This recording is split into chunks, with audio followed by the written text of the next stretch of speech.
You stand in towers wrought of steel and glass, proclaiming we were blind. You say we feared the ocean's edge, there were no lands to find.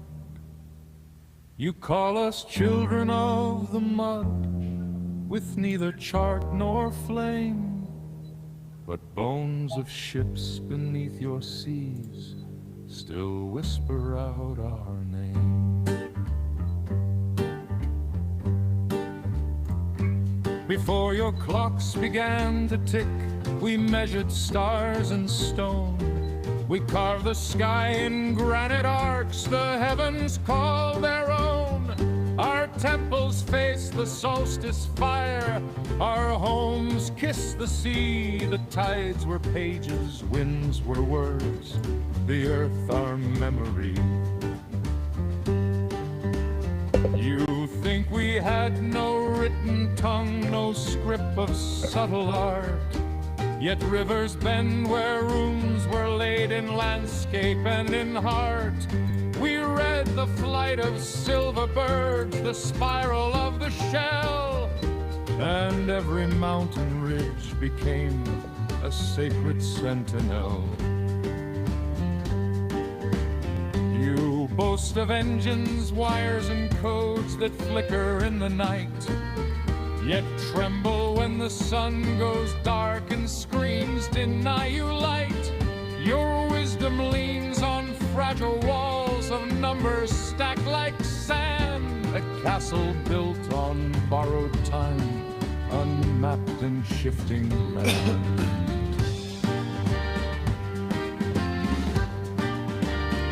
We crossed the waters when the moon pulled silver through the foam. Our cedar ribs and woven sails carried us far from home. The currents were our hidden roads, the stars our compass bright. We spoke with whales in thundered depths and steered by ancient light. You say the past was primitive, a slow and crawling age, yet you cannot hear the forest's pulse nor read the planet's page.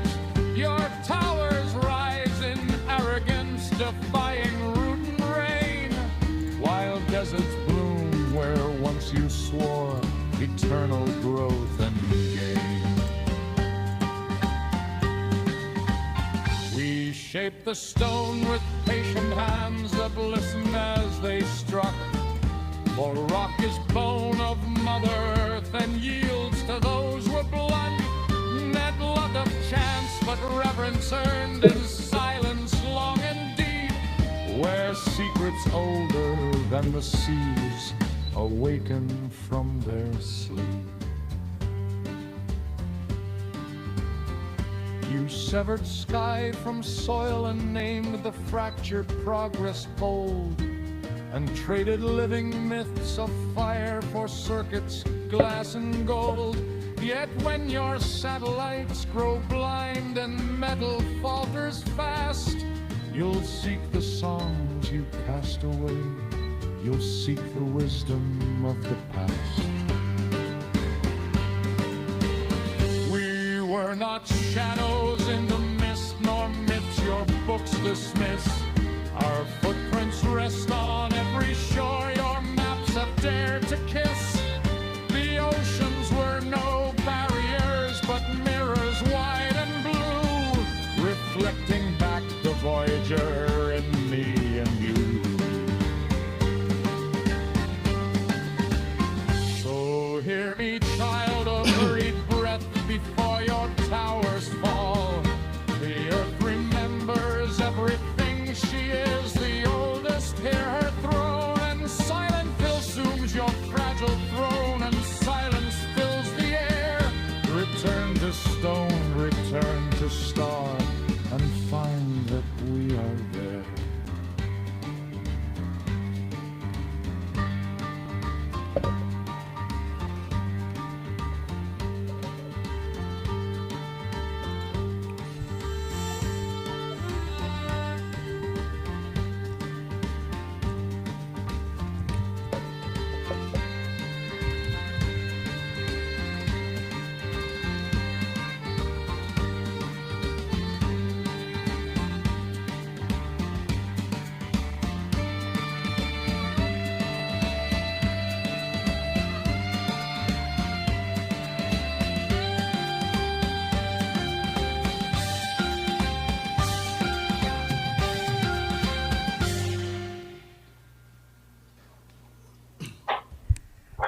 Well, good evening, everyone, and What's going welcome on, everybody? to another Roundtable Chronicles. I think episode 10, is it? I It believe. is. We are up to 10, yeah. Bet nobody's counting. I know Look that here. because I logged over the YouTube channel and it said episode 10. That's what it said. So here I am, Ricardo, in a new chair that has gone down. It's quit working, so I look all shrunk, and there you are with an oversized, giant, comfy-looking thing. Chair, ooh, yeah. I'm in a Victorian chair almost. Yeah, you are. I like the looks of that sucker. So Ricardo is in new environs. He's down here in the United States of America with the rest of us. How's it going in Wisconsin, man? They keeping you busy? Yeah, they do. Very lonely, but I'm keeping Well, busy. welcome to the real world with the rest of us, boss. Yeah, yeah, thank you. I can bring you a cat. Right? Yeah, I'm not sure if the owners of the house would appreciate that. I'm sure that what you're really saying is you're not quite that lonely. Right. I If you're don't spend turning that down much time at the house. if you're Yeah, turning down free pets, you have not yet reached lonely status, bro. Uh, Keeping you too busy. Rick, how are you tonight, my friend? I'm well. Actually, it was a beautiful day here, beautiful weather. It was actually over 80 degrees at my place. And I took advantage of that and was outside as much as I could be, Yeah. looking for stuff I've lost since early winter. Not because it was under snow, either, just because I forgot where I put it. So, you catching any of this bad weather? I see we've got some tremendous weather ripping through the center of the country. Well, me, we had a lot of rain the last couple of days, but it was beautiful today. The rain and the storms are going to pick back up tonight. Possibly terrible weather, but we'll see. Yeah, good. Yeah, it's been beautiful here too as well. We were all the way up in 80 this week, so I've been able to get out back in the water with Jacob, and figured out that he's going to take the water a lab. Imagine that. But but getting to finally have a lot of fun. At least long enough to shake it all off in your truck. Completely, dude. Completely. I don't currently have a truck. When I had Luna, my last dog, I had a truck. But now my little Honda four door has turned into a sandbox. Thanks to him. It doesn't matter how many towels you put down; none of it matters. By the time he's done with it, it's all chewed up and sandy. But it's well worth it, man. There's absolutely, I mean, whatever. Talk about loneliness and all that and companionship, but there's nothing, at least in my book, quite like running down a creek in the middle of nowhere with a dog. It's a beautiful thing. I got to stand out there yesterday for 15 minutes. He had about a 100-yard span. We're in the middle of nowhere on Corn Creek, and it's probably 20 yards wide. But he found this one butterfly that was willing to play with him, and that damn thing ran him for 100 yards. I stood there for 10 minutes laughing my ass off at him. But it's healing, no doubt about it, Ricardo. So if things get too bad, I'm supposed to try to get up there and see you sometime before you leave in the next 2 months. I'll have to bring Jacob with me and let you get a little animal companionship in. So what are we doing tonight?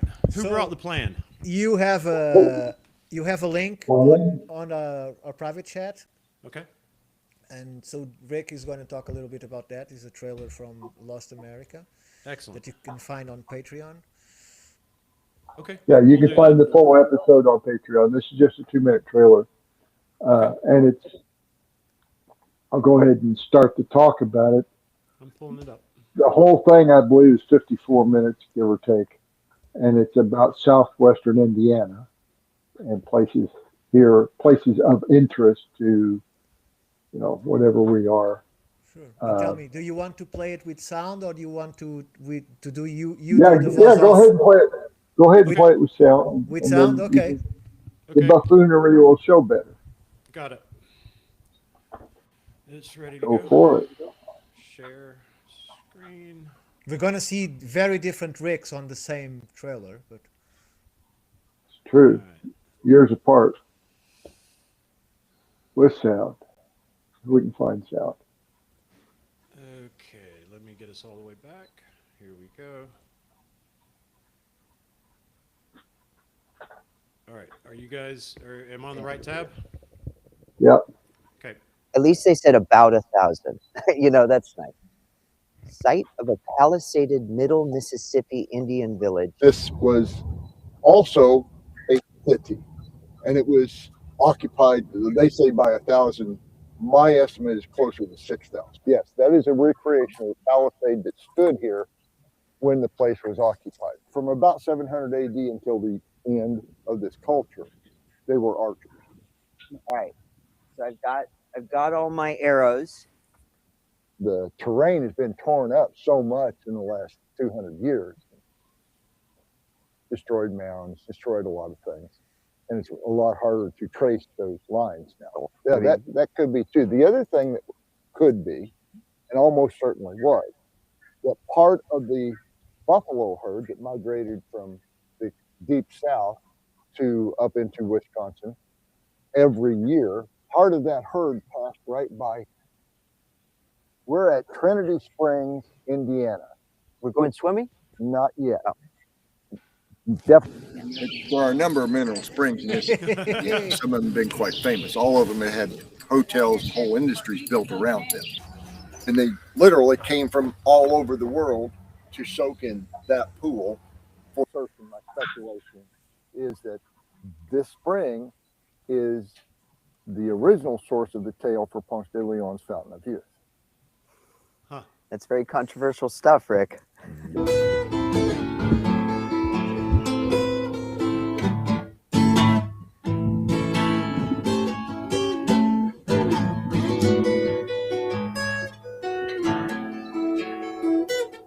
Yeah, it's probably good now. So that is from episode 4, I believe. Yeah, 4. I think that's what it said. And that will also, those two sites will also be part of a tour, a bus tour that we're organizing for later this year.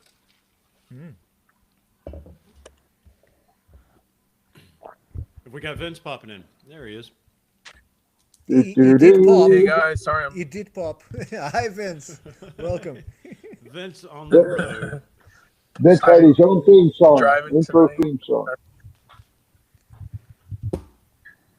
What's going on, bro? You're on the road, huh? Yeah, on the road tonight. Sorry, I'm driving back from picking up my daughter. So. Oh, beautiful, brilliant. How's she doing? Everything good? Good, yeah. Everything's good. Good, man. Good. All right, well, be careful. Be safe. Be safe. Focus on the driving. On the driving, yeah. So, all right, Rick. Thank you, guys. Thank you. No, Anytime, I love come it, in. man. Yeah, I'll you know, what was it last week? I was driving my daughters, man. Family first, for sure. This is a family show, so. That's it. Speaking of which, Darren, I already forgot. I got Jacob outside. He wouldn't come in. I got to go in a second just to grab him. So, Rick, could you clarify a little bit, or you want people to watch the show, but could you clarify a little bit about what you're talking about, Ponce de Leon, that being the original spring? Because you're not in Florida. No. Well, actually, it is in Florida, because the entire continent of North America was Florida at the time that Ponce de Leon was talking about Florida. Florida. But yeah, I can say that in historical times, from earliest historical times for that area, which is about 1800, because until 1818 it was still Indian territory. But before that, from 1736, I think it was, there was a French treaty line that missed that particular spring by about 100 yards, and it stayed in Indian territory outside of the French treaty limits. So they were keeping it from the French even then. Then by 1825, when everything was pretty much settled, that's the kindest word I can use, colonized, invaded, whatever word you want to use, it became known to the settlers, the white settlers, that it was a healing spring, and it became known for that worldwide. But when they got there, that is the settlers, they found that people had been leaving graffiti within historic times, some of it was Spanish siglas that dated from the early 16th century. But that's all been covered over now by later graffiti. My other research has found other Spanish influence or Spanish culture, some of it material culture within the same region and along the same river system. So, and both those sites, Trinity Springs and Angel Mound, have that Spanish cultural, material culture connection. So let me just say it that way. Do I have proof? No, but I have a lot of anecdotal evidence.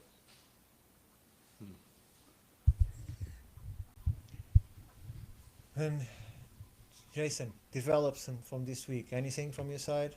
Developments? Not a lot, man. I don't know whatever. I can try to tell everybody. I've got some things going on with my daughters. I've got custody hearing coming up on Monday. It's been a very long time coming. So I've been sort of just zoned in and focused on making sure that's all good. Taught my 13-year-old to drive this week.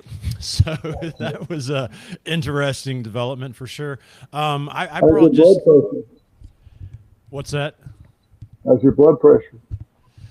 My blood pressure's actually good, man. She's amazing. You taught a 13-year-old to drive, and your blood pressure's fine. Dude, she's tripping me out, man. She's so good at it. Check, make sure you even have a pulse. When are the shop going to retrieve the car after rebuilt? Right? No, so we so the only reason I didn't actually, she did accidentally get on a 2-lane road, so we stick to the neighborhoods. There's a lot of winding, little neighborhoods that connect to downtown around here, just old stuff. So we were doing all that, and then we wound up in a situation where we're at a stop sign, and it's right or left, and she's like, okay, I can do it. So we get out in traffic, but yeah, Lord bless her. She's just, it's only like her second time driving. So she's still too nervous for me to trust her, really out in traffic. But other than that, man, it's incredible. It's shocking. It's almost slightly devastating how fast the time goes with these children. Her sister is 17, and so she's been driving for a bit now. But I was not ready for the 13-year-old to say, "Hey, Dad, can I test it out?" And I'm like, "Yeah, let's test it out." And dude, just 10 and 2 and ready to rock and roll. She turns the music up, and she's just as alert and conscientious as you can be. I can only think of one instance where I even had to pretend like I was going to reach for the wheel. That's just because we were somewhere that was low shoulder, so it was a big drop off, and she was a little too close for my liking because I was in the passenger seat, just looking at what's coming up ahead. So I kind of reached over. But other than that, fantastic, really. Okay, daughter, just start slowly, okay? Okay, Daddy. Exactly. Exactly. Here we go. That's her. I wanted to drive with a quad for, I think when I was 7 or 8, something like that. No, I can't do anything but brag on her, man. I was really prepared for, a nightmare to unfold. But no, dude, if an emergency happened, I could hand her the keys, man. Which again is that's sort of the scary part as a father, as seeing just how mature and how they so quickly, I mean, you're not prepared. At 13, you're still, man, I was tripping out last week because she asked me to go down the toy aisle in Walmart, and, she's still even embarrassed at her age. She's like, I don't want anybody to see me, but I need some slime. And, there as a father, I'm just, I'm like giddy. I'm like, back to the toy aisle. I thought this was over, because it flies by. You just wanted an excuse. I did. I missed the toy aisle, I really do. I missed the Mattel and some of the other model makers when they made really good car models. Yeah. Because they don't do that anymore. Yeah, I had a... You can buy special kits that are extremely expensive and are high quality. They are extremely expensive. They are extremely expensive.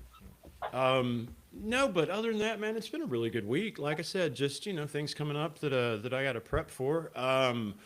Yeah, I've been working Dave, you remember from Dave's Multiverse? You know Dave. He was all over the place this week. So we did that episode last week with the sort of psyop, angle, and he went on Dan Richards and kept going with that. So I went over in the chat and hung out with him. So lots of nice developments, going on around our community. Just watching folks continuing to come together and to work together. Looking at you, Ricardo, just over there in where are you? You're in Wisconsin, doing your thing, ancient America. Was talking with Jeff yesterday. Been texting with him, paying attention to his show. He's been asking about you. He said he got that video ready for you. You told him it was a big deal, so he went ahead and did it. And I was like, man, I hate to tell you, but you're ahead of me. I haven't even started mine.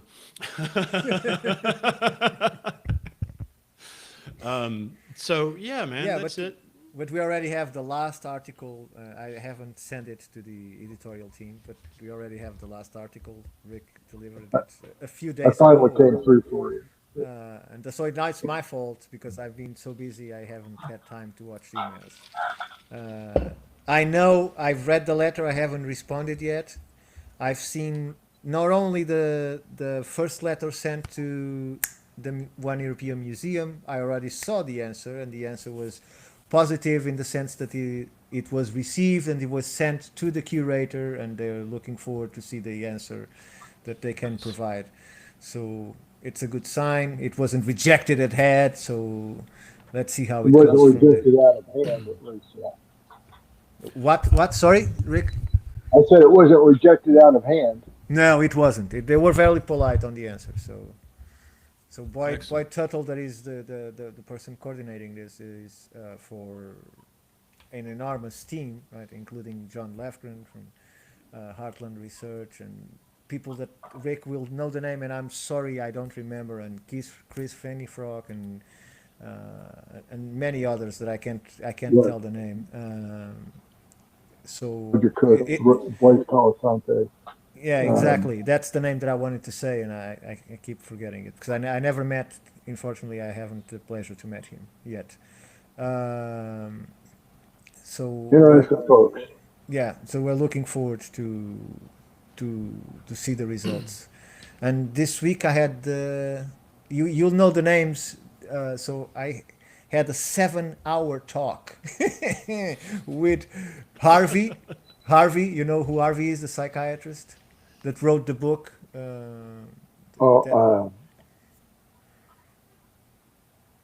Okay, I know of. Go ahead. Okay, then Tom, that was the president from the town of Madison that saved here the park. Tom Harvey, is that it? Believe so, yeah. Yeah. And with the person that I've been around with, that is James Shears, which we dearly call Jim, who's going to make 90 years old. Professor Emeritus. Professor Emeritus. I was very pleased to know that from Tom, because apparently no one knew very well, from Tom, that his maps are being treated by one of the most reputed centers for maps probably in the world, that is AGS. So they are the ones that are going to keep their maps and are digitizing him and in their museum. That is the second biggest collection in the Americas, I think, only followed by the Library of Congress. So soon, everybody that wants to see maps of Jim and the service can go to the AGS museum and consult them. And I think they will be on the website too, which is amazing. And yeah, just so everybody understands what he's talking about with these maps, it's probably the single largest and most detailed collection of maps of mounds and earthworks ever compiled. Exactly. Wow. Really? Yeah. More than, in my opinion, more than Squire and Davis. Oh, Really? yes, more than. More work, more information, more detail. Well, now that is a pile of maps I would like to get myself. And each map is a work of art because it's all done by hand. And the letter is perfect, the alignment of the each letter, the design. And Old school. It's extraordinary. I was privileged. In fact, I did it with Rick. I was privileged to unfold some of those maps and they need to be preserved because some of them are already losing parts of the ink and so on, and it's unfortunate because some of them are what 40 years old, so it's Some incredible of they them are lasted. older than that. Yeah. Yeah, so it's a miracle that they lasted as good as they are so long, and now they have a house that will show them the respect they deserve, and even they will be in a atmosphere condition environment available for researchers that want to go and consult his maps. Uh, so an excellent thing. It's a process that will take time because, as I learned, a map can take 3 months to straighten. So because they are in rolls, they can take up to 3 months to straighten a map in order to then scan it and so on and so forth. But the thing is, And then this maps, the maps of the Jim, storage needs plan as well. yeah, the maps of Jim are not just the design of the area where we can see the features. It has everything, elevation. It points to every single alignment. It shows sightline connection to distant parts. Uh, the alignments to other monuments, similar or not, with notes. It has all these notes, beautiful written on them. So they are, to me, they are works of art. It's just, not to Yeah, mention and the entire. some of the notes are notating things on an adjacent map or a map of adjacent piece of land Yeah, yeah. because it's aligned. So look forward to that too. And the next step will be they will have a voluntary that I hope to meet next week that is starting the process of organizing the reports that come with the maps. So each map then have several boxes of written paper of reports of everything about that map and everything about that site. And that is going to be starting to be worked too, so it can be preserved. And we hope one day all put into a museum. Uh, That's to another honor. thing about Jim's work. It wasn't just the mapping. He would go and he would find all available information about the place and the features of other people's work, and he'd have it, if not the total thing within that same box of evidence, at least he'd have all of the entries or all of the bibliography for them. Sure. So it's a lot of stuff. I invited to sit in the chair that I have equal to this. He was seated here like 3 hours ago. And I invited him to stay and have the show with us. But today he was tired and I think he had things to do at 5 o'clock. So I took him back to his house. But he said one of these weeks I'm going to join you at Friday and we'll be able to talk to him. Nice. So, Yeah, I've got an old map fetish, man. I love old maps. Always have. You know, like you say, there's so much information. Old maps kind of played a part, man, in me getting going with really finding everything I've been finding. You know, this was, oh gosh, this will be an embarrassing story, but this was years ago. Maybe, God, 5 out of the past 8 years, 5 years ago, something like that. There's this Mortar Creek. Mortar Creek is well known for obviously its native presence. I mean, it's well documented and known. And I was climbing up Mortar Creek with my buddy, and we found an old apartment complex. Had about, you know how they build them like townhomes? You know, it's all connected, one building, but there's like 4 apartments, and they were abandoned. So we go to snooping around, you know, and dude, these apartments are still full of stuff, like, you know, storage stuff. And I mean, all right, so one of them's got an airplane in it. Somebody had ordered an airplane, and it's got literally the whole wings, the cockpit, the part, you know, a little private airplane you put together.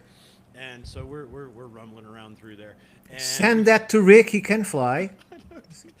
I've been back since, and somebody has found that place as well. And much of the airplane is gone.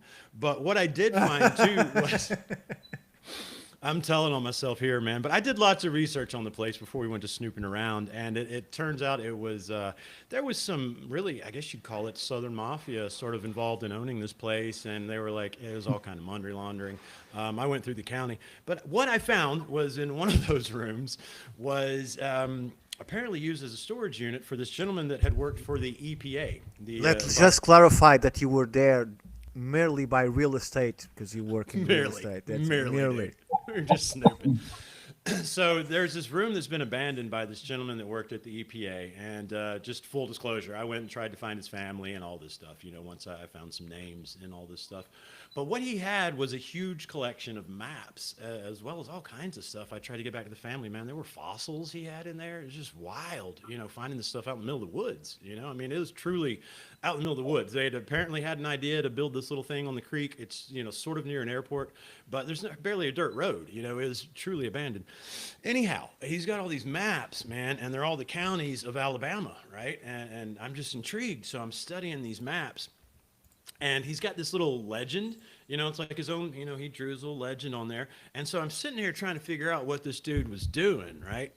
And what he was doing was he was highlighting everywhere in Alabama that, as the EPA officer, obviously he had, access to this information. He was highlighting where there were giant tire recycling plants, where there were landfills, where there were these massive trash dumps, right? But I noticed these other marks too. And I got to a county I was familiar with, and I realized what this cat was up to and probably why he was not keeping these maps at work. He was starting to line up many landfills and many environmental hazards that seemed to be on top of native sites, or seem to be near native sites. And it Never happened. Yeah, never. And it seemed that he was tracing out that much of this was intentional. And I got this just from studying his maps and, going on. No, I'm So- pretty sure that it happened. All the trucks that came and dumped stuff there was an accident. Oh, I'm sure. So listen, here's how I verified it, right? I get, before Mobilla and all of that comes about, I hear about from my daughter Charlotte. Funny enough, she comes home one day and she's telling me she learned about the Battle of Burnt Corn Creek. Now, a few months previous, I had taken Charlotte. I told you about how I took Jacob to Corn Creek earlier this week. Well, I took Charlotte and Isabella there one day. And the dam, the dam, it's on the Coosa River. The creek empties right into the Coosa River. And you go in to swim right there at that spot. Well, the dam had been open that day, and they weren't used to the current. So as soon as, they run ahead of me down the cliff, and they're in, and I'm getting shit out of the car, and I hear people screaming. I hear, girls, they're getting swept away. Man, I don't even think, right? I just turn, start bolting down that hill. I'm running past other people. I jump in the river, swollen fast. I'm fucking 100 yards out, halfway down the river, just paddling, not even looking. And I hear, Dad, Dad. I look over, and up on the shore, there's Charlotte and Isabella, just waving at me. They had successfully made it out. Anyhow, Charlotte comes home a couple of months later, and she says, we learned about Corn Creek. And I was like, really? She's like, the Battle of Burnt Corn Creek. And I stopped her. I'd never heard of this. And I stopped her. I was like, well, first of all, you were at Corn Creek, but this is interesting. So I started looking and realizing that the Battle of Burnt Corn Creek, which started the Creek Indian War, 1814, the location had never been found. Well, I was at the point in my development where, these shamanic tools were well underway, right? And I knew I was finding lots of native stuff. So that's down in Bruton, Alabama, about 2.5 hours south of here. So Jason knows I'm familiar with Bruton. I used to have a youth minister in high school that would take us canoeing down Murder Creek in Bruton. Funny name, funny story about that creek too. I got warned off from the research I'm about to tell you I was doing because he said, people disappear down there. So I go down, and funny enough, man, the way it all works, the way we can see design, a buddy of mine says, hey, I got offered a job in Bruton. It's out of this hunting camp, and they want us to put in a new toilet, And I'm like, you're kidding, right? So I get Luna and the truck, and we go down to Bruton. And I'd done a little basic research, and I'd figured out where this battle, location should be. And I'd been living in these creeks and spending enough time starting to find all of this stuff that I knew I should, if it were possible, I should be able to hone in, and find something, right? Musket balls, something. Well, I get down there, Ricardo, and instead, what I find is a giant man-made mountain. They put a garbage dump on the place. And I get in this creek, man, and I start realizing this creek is dead. It's like dead. There's nothing alive in it, There's not even hardly anything growing on the edges. And so I start exploring the creek, going, all right, well, still maybe there's a chance I can find something. And I start finding all these weep points that are coming off this landfill into this creek, right? and they're pumping all of this toxic stuff into the creek. And it turns out, dude, it's mercury. I start poking around town, asking some questions of some locals, and all the old dudes are telling me, yeah, no, that's mercury. The creek's been killed. And I'm looking at them going, see, the thing about Bruton and how it was heavy native presence, there's like 1,000 creeks, man. I mean, just so many creeks that flow into this area. It almost, when you get in downtown Bruton and go to these bridges, it's like Venice, there's so many creeks. And I'm sitting there going, you mean you guys know they're putting mercury in this creek, which then flows into Murder Creek, which then flows into where all the oysters are down there in Florida in the Panhandle? And yeah, they're all telling me, yeah, absolutely. Anyhow, that's a long-winded way to tell you how maps. I love maps, and they got me in this research I was doing about Native history. Started, because this one guy whose work I stumbled across was working for the EPA, and he himself sorted out that there was something very strange with the way that all of these landfills and stuff seem to end up on what are native sites. Yeah, I love old maps. Listen, I brought a reading that may get us into somewhere. From the Well, DeSoto let me Chronicles. add another thing that is built Please. on native ground, important native sites. Yeah. Power plants, railroad, anything, whether it's sidings or switch yards or turntables in the case in Davies County, Indiana, and military installations. Yeah. It's almost ubiquitous. But Well, and now, Walmart's another popular one too. Walmart seems to well, have yeah, a knack. nowadays, since we don't have to build up for World War II, we had to have something that could, especially Oxford, Alabama. But Yes. Yep. Oxford, dude, right here, man. Mobilla. There's a giant mound. They just put a Publix on the lower portion, and they're clearing the top. For this mall they're putting in. I've got several videos. I'm not going to try to find them to share here that I made this week on top of that thing. And yeah, the artifacts are everywhere. Yeah, Walmart has a weird knack, man. When you go looking, I'm trying to be sort of sarcastic there. They seem to end up on sacred sites a lot all over this country. so Yeah, do UPS and a couple others. yeah, it's a little too much for my money, at least in this state, to be a coincidence. It really is. Waste management systems. Yeah, that's exactly it, man. I have no doubt about it that there's some sort of intentionality in some of these things. Alabama is, man. Well, first of all, we're the most forested state just about still left in the nation, and there's so much empty land. And for me to look at a map and realize that all these native sites wind up with something built For on it in the hardwoods, middle of it's nowhere. second only to Indiana for Yeah. hardwoods. Yeah, it's ridiculous for anybody to look at that map and then go, oh, sure, this is coincidence. I don't quite believe it myself. I don't know what the motivation could be. We can suppose, but there certainly seems to be something behind it. You mentioned the one in Oxford, and that one's just a fucking shame, man. I mean, that's a giant, obvious mound, and they're just like, here, let's put it here. Look, Yeah, well, I've been today to the observatory in Madison. Uh huh.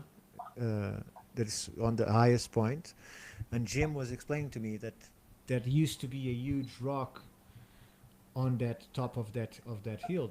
Now it's Observatory Hill, I think that's the name. And they yep. just took the rock out and built an observatory on top of where it was. Right. So, what can I tell you? It's just it doesn't matter. It doesn't matter as long as they have plans for it. It doesn't matter what it is. And the fact is, I was there, and from that point, you could see any canoe coming from the horizon into that point. Oh, So, yeah. Well, and that's another ubiquitous feature. For instance, there's a place in Indiana. It's called Aurora, Indiana, and it had in the historical uh, county histories. I don't know. I got a bunch of roaring noise going on there someplace. Um, it talks about there having been a 33-foot tall stone tower that could see like 15 miles of the Ohio River, and it part of it was still standing into the 1930s when it was knocked down in a new modern for the 1930s water tower was built in its place. But the hill and the anecdotal information about it is still there. And the guy who told me firsthand was the son of the man who had the excavating company that knocked down the stone tower in 1936 or 1933, I guess it was. Knock it down. Yeah, an ancient stone tower. But here's where it gets interesting. That thing was 33 feet tall. That's roughly 10 meters. Yeah. And a lot of stone towers that I have found are remnants of, any information about, anything that mentions these stone towers of the Ohio Valley, they were always that tall. There was something that was a standardized building plan for these things. They might have And even been kits, I don't know, but they were stone. And I have found 4 different sites that had the right amount of stone for it to have been that. but to be in that, and tell me, is any images of those towers before they were knocked down? Not that I found. But Nothing. you have anecdotal information in newspaper accounts, travel logs, gazetteers of these things, and they were everywhere. Now they're nowhere. If there is another place, where is it? I In think it's Portugal, in North. Yes, but in North Africa, there is an area yes, they have them too. filled with these towers, and we've seen this, Jason, in our talk with Enrique. You remember he's Yeah. showing these towers. No one knows what they were for, but lots of towers in eyesight I from one do, I another. do, I do. And in Portugal, they were used. I don't know that they were originally built by, but they were used by Roman incursion during the Hispania incursion from 141. No, sorry, from 68 BC up to 130 or so AD. The Roman villas were all over the Iberian Peninsula, and they would have towers around the edges of their properties that were signal towers and guard towers to, well, guard the property. They weren't always very busy. Some of the evidence, archaeological evidence, found that in a couple of those towers in Portugal, they had been melting down gold from ore. Melting gold for what? From ore. They were smelting gold from ore in the bottom of the tower because they already had a fire going all the time because it was a signal tower and they had to be ready all the time. So So they are had a using fire. it. Yeah. Yeah, so they're using the fire, making use of it when it's not in use for the signaling. Something a soldier or even a contractor would do with somebody else's fuel. So can the same thing be applied to the tower of Arthur Ferran? I can't remember the name now. Newport Tower, is that it? It's a different size tower, and it was a lot larger diameter, but I think, yes, it was part of a network that did the signaling. Of And it's about towers. the right height to the windows, too, by the way. It's If, about and I, the right height. Is that what you said? It's about the right yes, height. Yeah. yeah. So 'Cause- there should be one window that's looking to the west southwest towards a place that's called Block Island. And from Newport Tower to the highest point on Block Island, where there used to be a stone tower, it is precisely 26 miles, which is the upper limit of line of sight communication. 26 And miles, again, really? Gosh.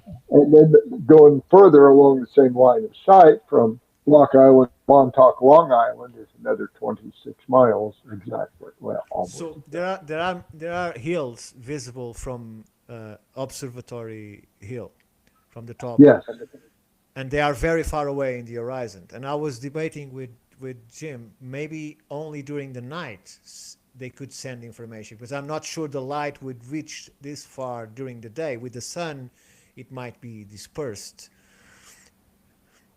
So I'm not sure what is your opinion. You were saying no, they were using these mirrors, and I said yeah, but the light with the sun, I'm not sure if during the bright day you could send messages from that far away and we can still see Well, it let's clearly. run that experiment. Sorry, Let's run that experiment. that's why you experimented. Yeah, let us run that experiment. Ah, well, I've got some places we could around here. I'm always Well, thinking about. Yeah, I'm always thinking Observatory about Hill what you to told me, man. I was up on that mound up above the Publix just this week, and I was looking over to the crater rim. And first of all, the first thing that overtakes you there is you realize that they would have been able to watch the DeSoto expedition, from the time they crossed the Coosa. Man, all the fucking way, you can literally and stand relay there. the information to everybody within sight of that place. That's it, man. They would have been able to scout absolutely everything. It's really cool. But yeah, I was thinking the same thing, Ricardo, because that crater rim, which is sort of you can see over a couple of high spots all the way to this crater rim, and it's probably somewhere between 12 to 15 miles away. And I was kind of trying to test the same thing. It was a bright day, and I was like, would that have worked? But yeah, I definitely think it would have.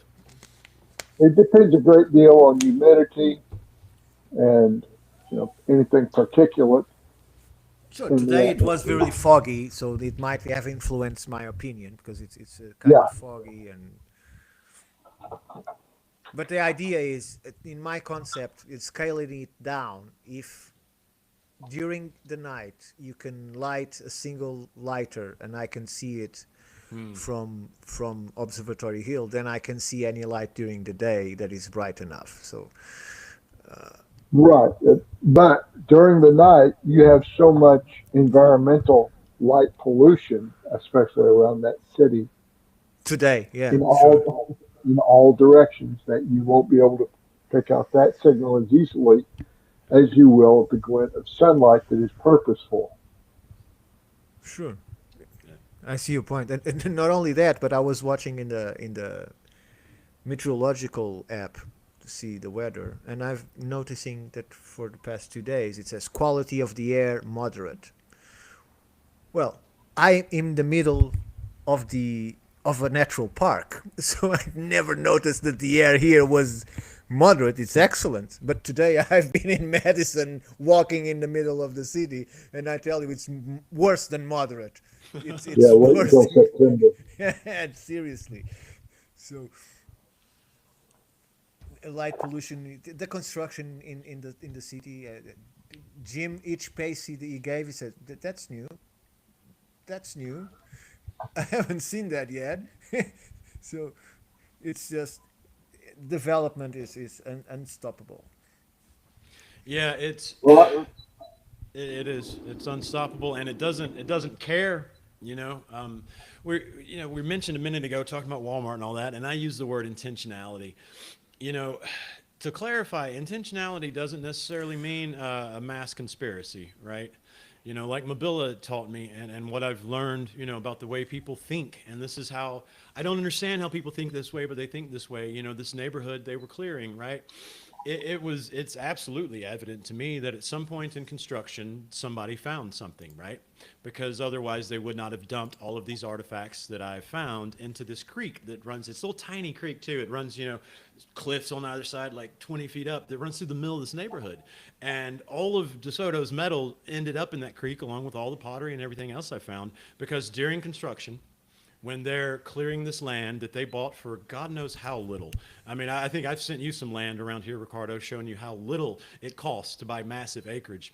And then when you're taking and you're How doing little it's little, going to cost us to buy this massive. exactly. But they buy this massive, amount of land, and then they divide it into 1/4 acre lots, and they build a 3,000 to 4,000 square foot house in like a week, and they're selling them for $500,000, $600,000. And of course, tornadoes blow a trampoline into the houses, and bricks fall off. They're so shoddily built because their main motivation is money, right?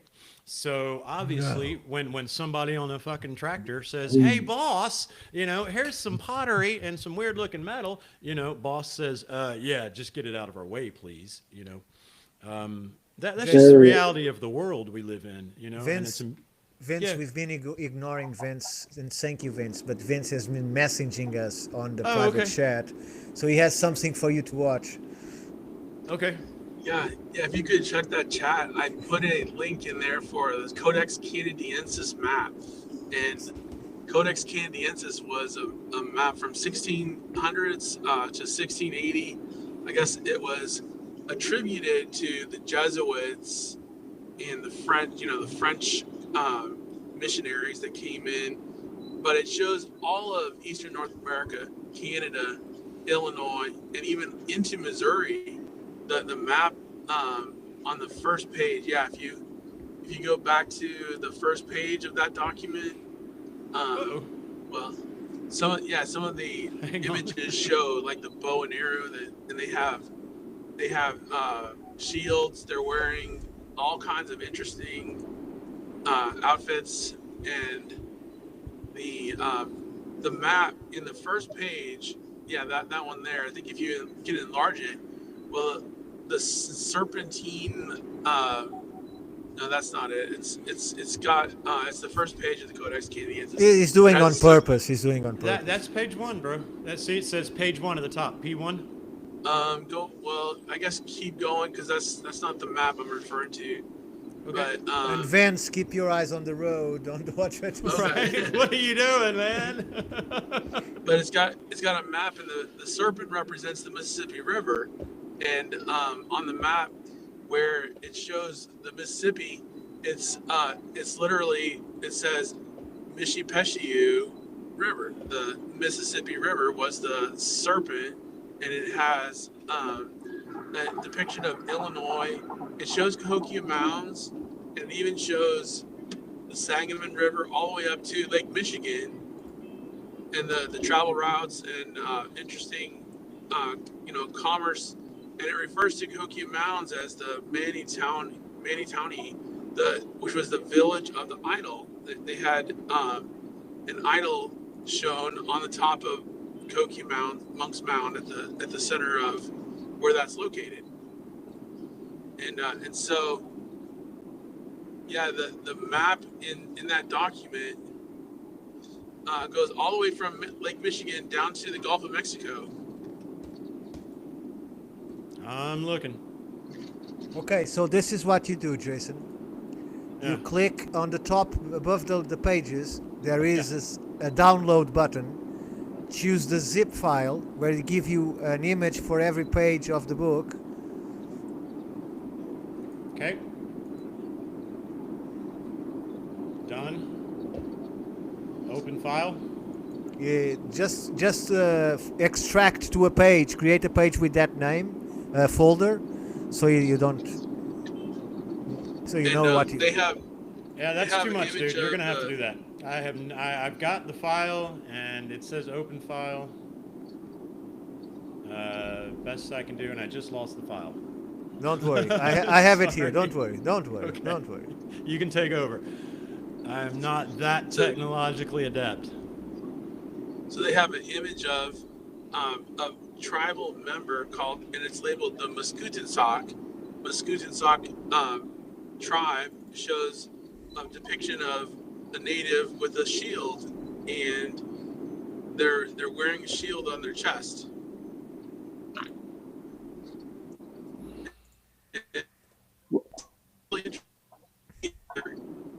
Weapons that they have, doing their, all kinds of attacks. The great sun and I'm losing you, Vince. Can you guys hear him? Yeah, he's getting bingo. Are you seeing what I'm seeing? Animals, yeah. Yeah, we're with you.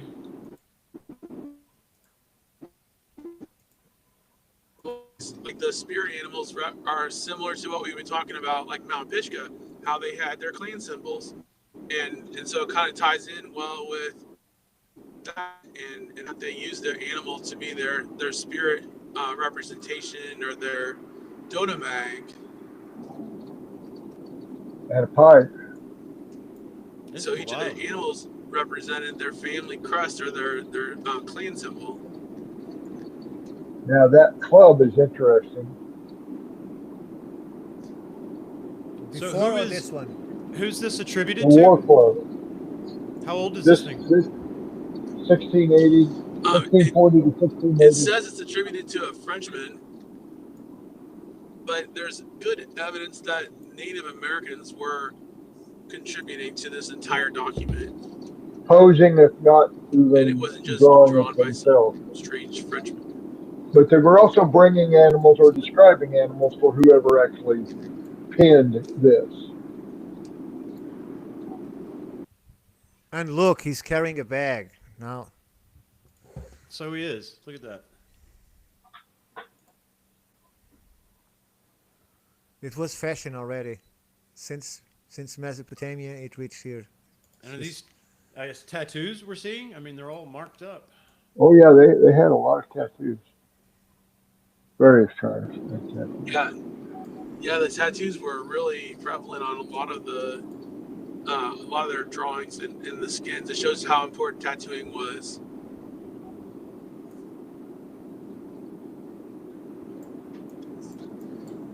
I guess it's stuck on that one page for me, but it looks like there's one image that says the Great Sun or the Chief of the Great Sun, and that person has a tattoo of the sun on their chest and looks like serpents, snakes around their arm, twisted in spirals.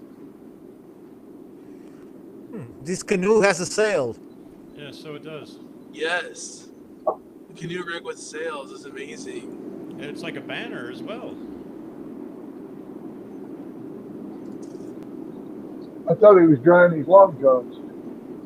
Yeah, right. That's what I was thinking at first. What are they doing? Cutting people's legs off?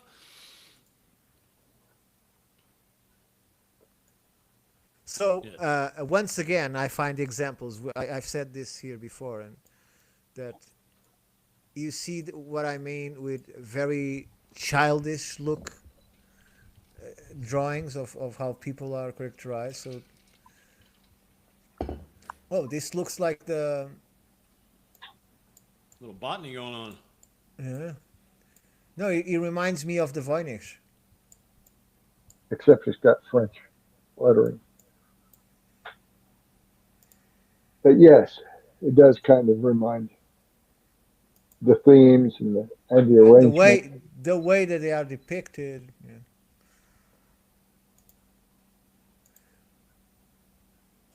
Oh, a unicorn. Unicorns.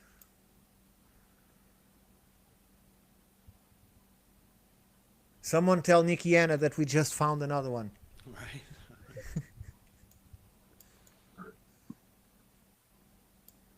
And tigers. This looks like a griffin.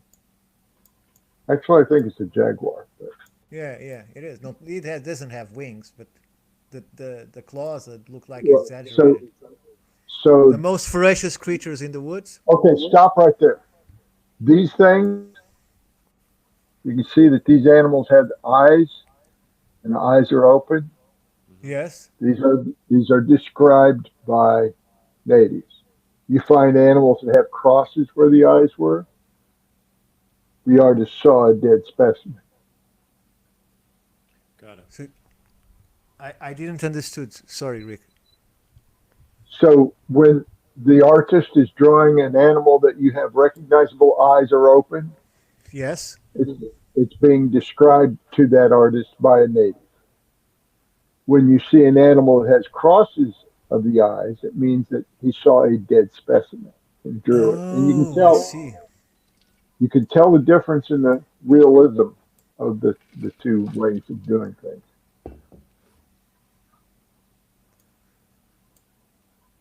This all has eyes. The red eyes. It's weird. Rabbit, There's a possum. describe. Yep. Definitely a possum. That is definitely a possum. Then a capybara in the upper left. Where we This- does come from, middle of Mississippi. That's what looks like the possum to me. Yeah, that. And what is this? A The chameleon one with with teeth? no, the curly tail is no possum. Yeah, I mean, I Described. guess you're right. Yeah, Described. because the possum has a long tail. But boy, that 46 there sure does look like a possum other than the tail. Even got the scraggly hair right. This is Mean a ass Yeah, rabbit but and a hare, or they are both hares? Or- no, the opossum is a marsupial, um, and it doesn't look that much like that in the face, but the tail, because it has a prehensile tail, it can hang by Hmm. its tail. Hmm. The rabbit's ears are all wrong in every specimen. They are all wrong. What did you say? Yeah, the ears are wrong. Oh, the ears. Hmm.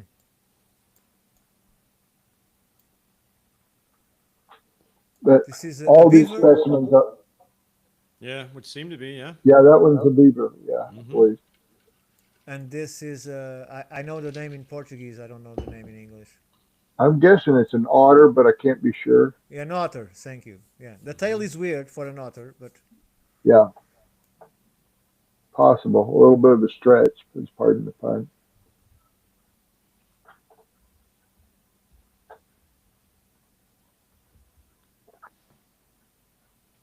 But when you get to you see the claws are almost always exaggerated. Yeah, exaggerated. yeah. Yes, that's because it was described, not seen by the artist. So he's trying to make it by the description as he read as he. Yeah, he's a point sketch artist for whatever they're questioning the natives about.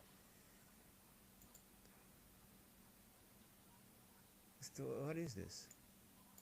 Raccoon? Martins and Oh, yeah. well, that's a mole on the far left. It's a mole. Martins, This ermines, and minks. Yeah, it says Martin right there.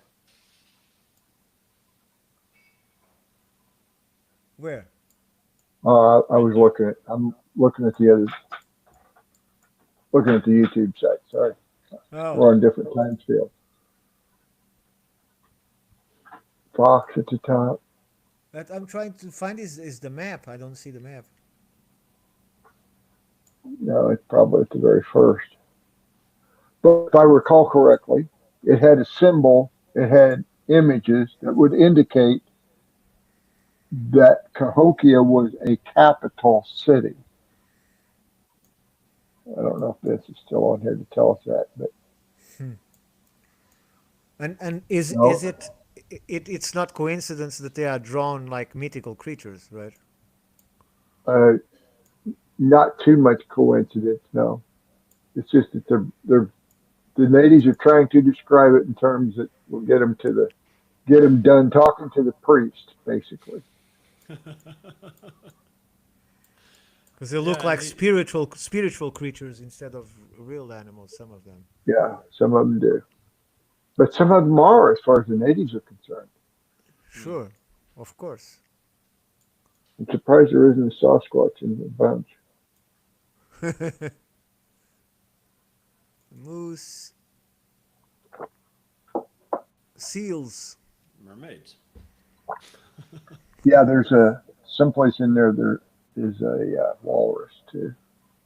Well, this would be an otter, right? He's eating a Yes. fish. Yeah. Yep.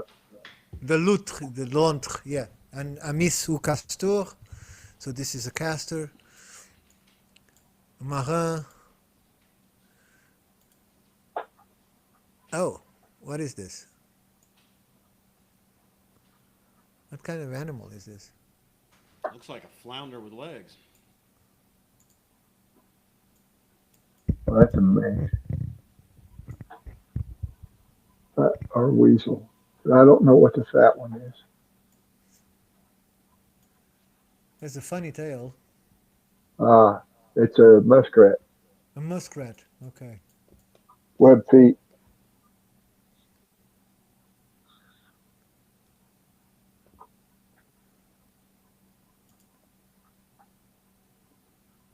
Turtles.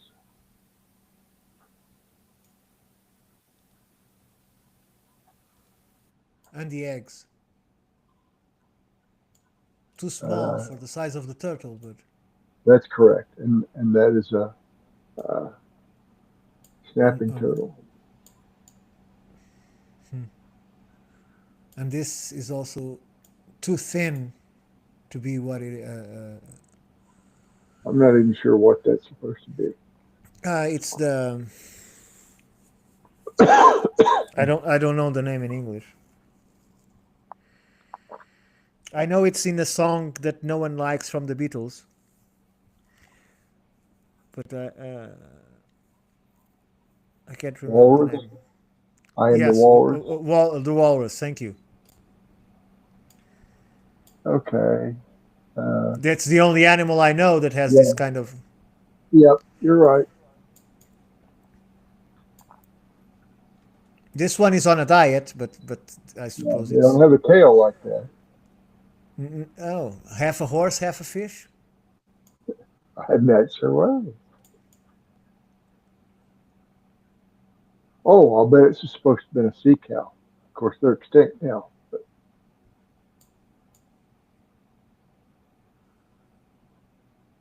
Interesting. And you didn't see those in Hudson Bay much. Well, I guess they were, but they were more in the Arctic Ocean. It's a beaver, I think.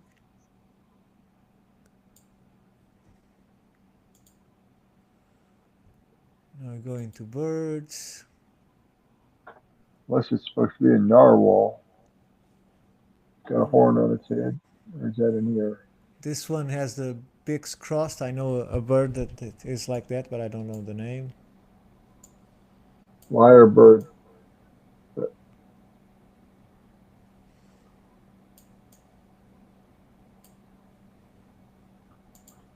anyway, it's an interesting book.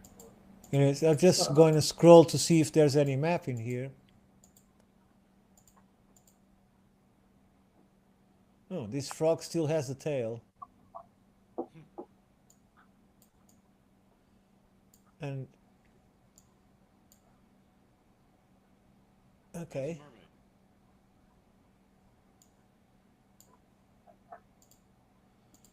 Then you go into the fish. This is very much a Voynich manuscript, but made for Canada. Not seeing a map. Actually, it's, yeah, Candide, I can't say the word right. Um, but yeah, it's not just Canada today, it is North America as the French knew it. New France, La Louisiane came later. This is a big canoe. Yeah, that's Yeah. not a canoe. No.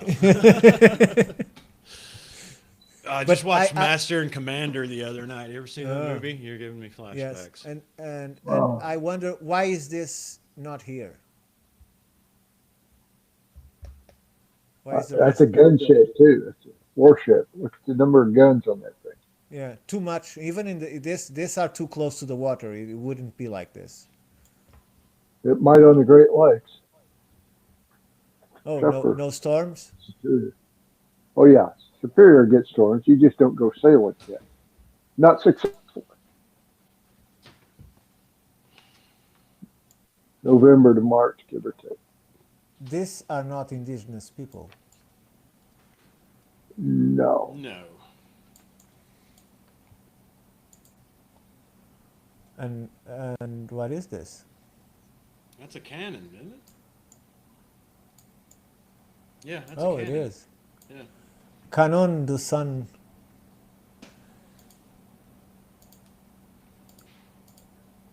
Turkeys and so on, and bulls and horses. Funny So horn. this- Oh, there it is. Babe the Blue Ox. No doubt. Where's Paul Bunyan? But they call it boof or beef or The biaf. bouffe. The But that's what- grand bouffe. But that's what they're calling the bison, the buffalo, the millions, tens of millions of animals that were on the continent. There's your map.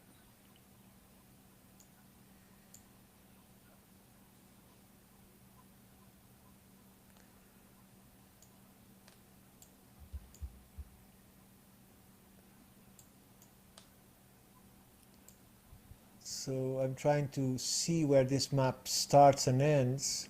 But this is way north, right? It's Rick? all in French. Yeah. Well, yeah, but if you, okay, we freeze it right there for just a second. You can see Quebec. that So yeah, so you got the St. Lawrence Seaway going through Quebec. Then you can see below that, just south of that, you can see where the Ohio Valley is coming through around Pittsburgh and down through Ohio. And you can see some of the Great Lakes right there. would be this area here? Yeah, that would be the Great Lakes area.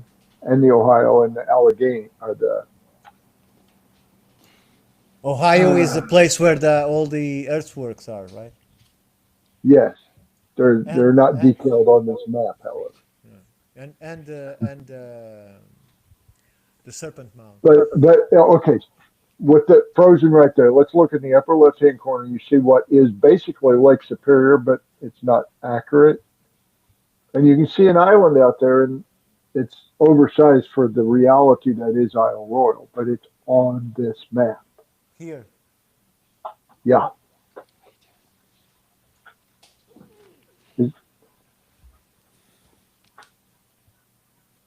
And here it says Yeah, land the smaller one. of the buffalo. Yeah, because they went up there. But you see, there's two islands in that. What is Lake Superior, basically? Is this One one? to the. Yeah, that would be the Isle Royal, the smaller one of the two. This And one. it's still way out of scale from what it really is. So is this Point Abbey? No, it's not Point Abbey. It's the other one to the left. I don't know the name. I don't either. Where is Octon, right? That goes all the way to the extreme. I don't know how it's called. But in the Keweenaw, Yeah. So remember where we stayed? where we stayed, Yeah, we stayed, or you weren't with us already. I think you no, I were. wasn't with you in Michigan, but it Oh, would be to the southeast of Isle Royal on so you Keweenaw. have Point Abbey, that is a very small peninsula, and to the left of it you have a huge peninsula. Yeah, but I don't know. This map isn't all that accurate, so I don't want to No, say it's. yeah. But you can see the river systems and stuff. They knew it was there. They just didn't have a good handle on all the coordinates. Probably the map was also drawn by hearing how it was. Correct. Also, it wasn't done by a cartographer. It was done by a Jesuit priest.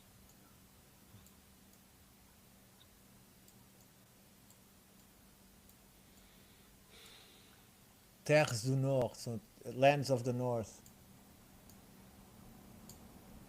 So what would be this area here? Where the cursor is, Yeah, it's the St. Lawrence. Yeah. I believe so. I can't see your cursor that well on my phone. But Yeah, de Yeah. Laurent. The Saint Laurent. So this is the entrance of St. Lawrence. Mm-hmm. And here it says the Great Gulf of Saint Laurent. 150 So, yes. pieces. No, 150. I don't know why they are measuring in pieces. they didn't use meters yet in 1640. So wide, 150 wide by 100 long. I don't know what this means. Maybe this island. I don't know.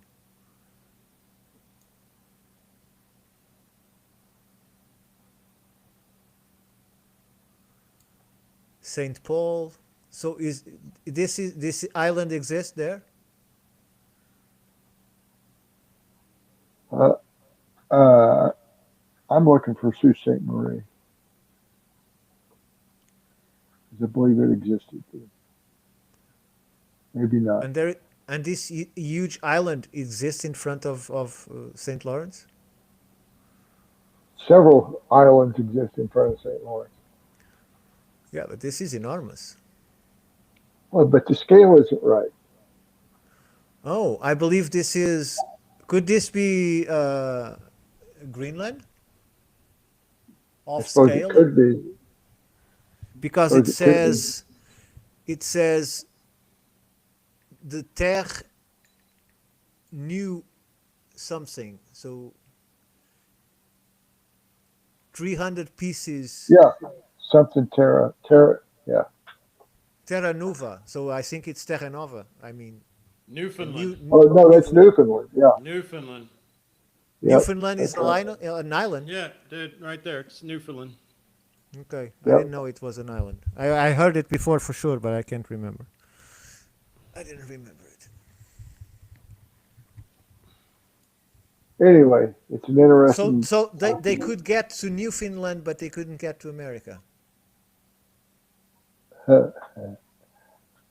I could Well, I swim mean, from It's island to obviously got all the island. great lakes on there. Yeah, everything.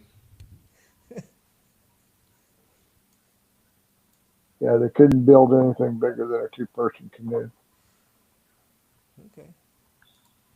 Oh, there's more. There's a sea monster in here. Oh, it's a narwhal. So it is. It's a very weird depiction of a narwhal. It looks like Yeah. half a squid and half a narwhal. Well, no, that's his mouth, right? I mean, I see what you're saying. It does look like a narwhal, but that's his mouth. Oh, this is not a narwhal. This is not Yeah, a tooth. This those is are- the opening of the mouth. Yeah. Okay. It's like a carp. So I don't know what this is. Illinois. There you go. Partie de Illinois. I'll tell you what that is. That's a gar. Yeah. A gar? Okay. It's called an alligator gar. And those scales. Yeah. If the fish was big enough, they would use those scales as arrowheads. Oh, really? They're that tough. So in here, north is to the right. Okay. Yep. And this is Illinois, supposedly.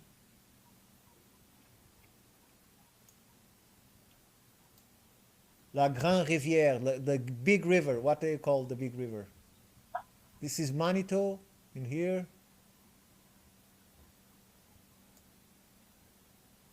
Illinois River.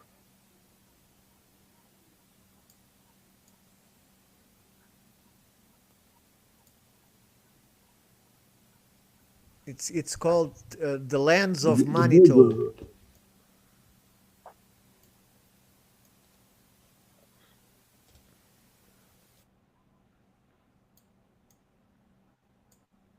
Floride.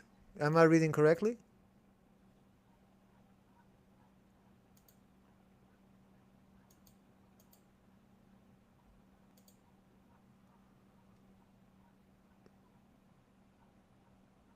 Can you hear me, Rick? I can hear you, but I can't read it. Let me go back. No, I've becoming. You see, Floride, Okay. Oh, okay. It's a Mississippi River, the Floride Grand River. Europeans. Yes, Yes, the but Mississippi River. That's right. That's the serpentine snake I was talking about. The Mississippi River across the top, and then so the snake represents Mississippi River, and that's Mishipishu, the giant snake. And you can see Koki Mounds and even Sangamon River at the top of the map. That's the Mississippi River. It goes into Missouri, even it stretches out. It shows the Osage land of Missouri, and it even shows the Sangamon River going across Illinois up to the Lake Michigan. It says in here, serpent, à sonnette, petite trou dans le pays de la Manitoud. Manitouni. What they call the Yes. Manitouni? Manitouni, that's the Manitou, the god, basically the city of the Manitou is Koki Mounds. There's a Manitou statue. It's like where it shows the statue sitting on a discoidal. That's a depiction where Koki Mounds is located. That's what is in the screen, right? Well, for some reason, I don't see the map on the screen. Okay, stop right there. Right there. What is in the middle of the screen is what he's talking about, the snake on the Discord. It's actually a dragon on the Discord, but that's another story entirely. The Manitou. Yeah, it's here. Manitou statue. Yes, that's it. That's Cahokia Mountains right there. It says rules sauvage, which means ruled by savages. Vont faire les adorations. So this is where the savages come to do their adorations. Yes. To the Manitou statue. That's what's written here in Right. French. There's another depiction of it with the same orientation north to the right, but it shows a capital city looking image in the same place in a different part of this document. Is this a cliff or something known Aganaha?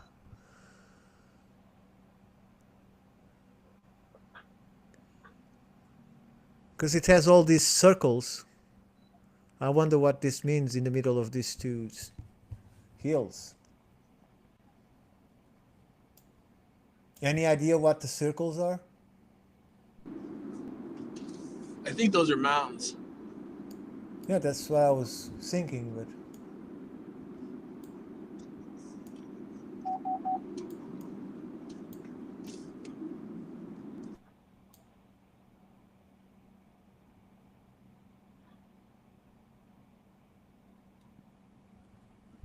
so it says is found by the missionaries on the year of 1873 in the land of Illinois. On appelle ces nouvelles terres. So it's their view on the newfound lands of the Manitouni. 1673. 1673.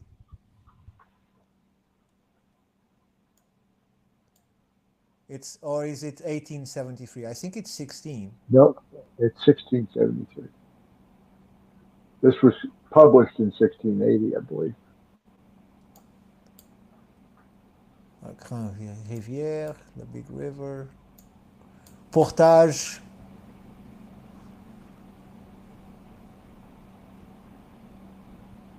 So this portage was the places where they cross from one river to the other. What were these portages? Because Right, I hear the name.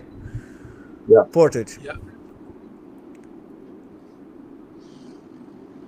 Yep. And if you look at the line going up from Cahokia Mountains up to the Mississippi, up to Lake Michigan, it says the Sangamon River, and that's the river that connects. Yeah. Terre de la Sanguine, the land of the Yes. the blood ones or the bloody ones. Yes, and then it has Bay of Puans, basically the stinking Lake Michigan, because they had a village up there where Chicago's at now, and they used to just dump their sewage in the lake, and they called it Bay de Puans. And here we have another portage.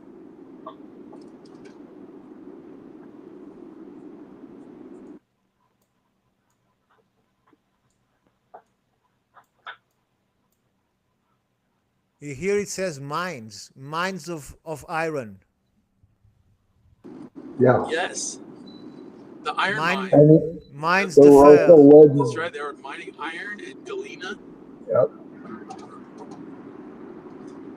Galena, lead ore. That's where they actually mined iron.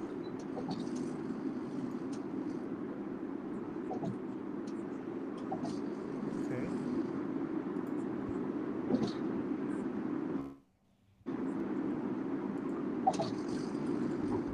And it's exciting because that's near Rockford, Illinois, and the Davenport tablets. So the Davenport, Iowa area was where those were found, near the iron mines. So there's a very good reason that people were going there into that area, because it was the iron mine.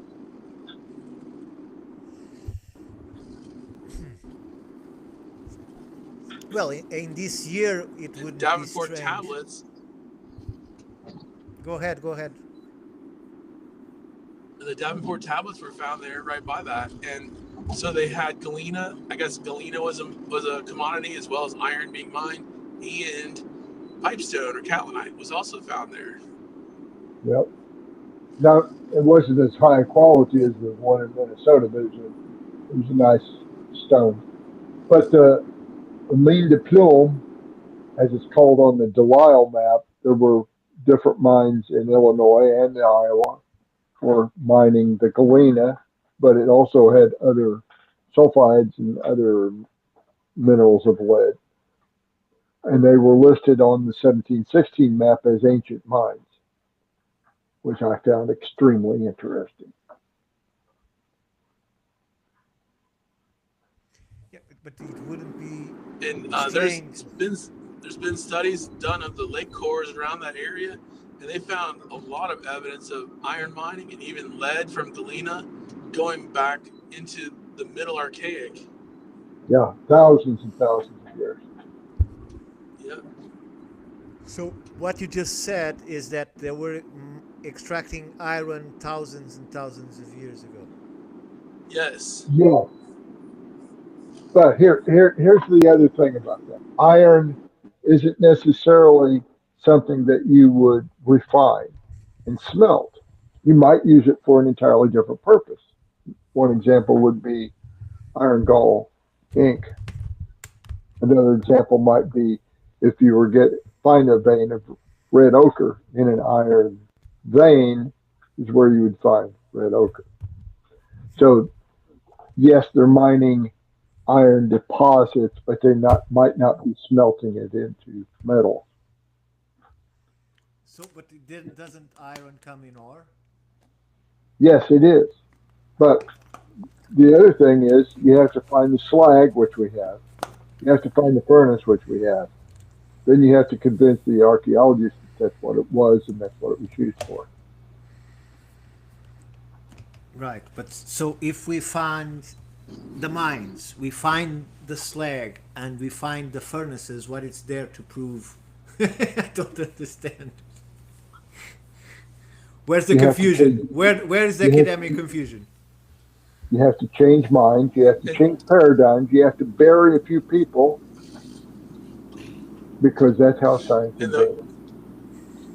the funny thing is, anytime someone finds slag or iron, they'll automatically say, "Oh, this is a commodity that's recent. It couldn't have been ancient." They just say, "Oh, it was from the 1800s or 1900s," so it's written off Yeah. quickly.